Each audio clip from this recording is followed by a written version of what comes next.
بسم اللہ الرحمن الرحیم۔ انسپائر سٹوری چینل دیکھنے والوں کو دل کی تہ گہرائیوں سے خوش آمدید۔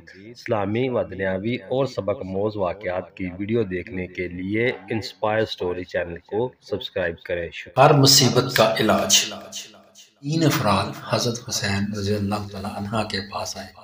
ایک نے بارش کی قلت کی شکایت کی، کافی عرصہ سے بارش نازل نہیں ہوئی۔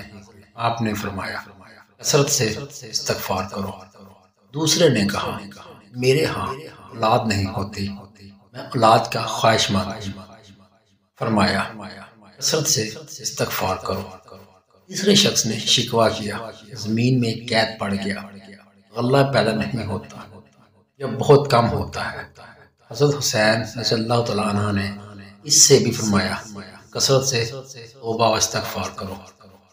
آپ کے پاس جو لوگ بیٹھے تھے انہوں نے عرض کیا اے نواسہ رسول صلی اللہ علیہ وسلم، تینوں افراد مختلف شکایات لے کر آئے مگر آپ نے ایک ہی جواب دیا۔ فرمایا یا تم نے اللہ تعالیٰ کا فرمان نہیں پڑھا؟ اپنے رب سے اپنے گناہ بخشواؤ اور معافی مانگو، وہ یقیناً بڑا بخشنے والا ہے۔ وہ تم پر آسمان کو خوب برساتا ہوا چھوڑ دے گا اور تمہارے خواب مال اور تمہیں خوب مال و اولاد میں ترقی دے گا، تمہیں باغات دے گا، تمہارے لیے نہریں نکالے گا۔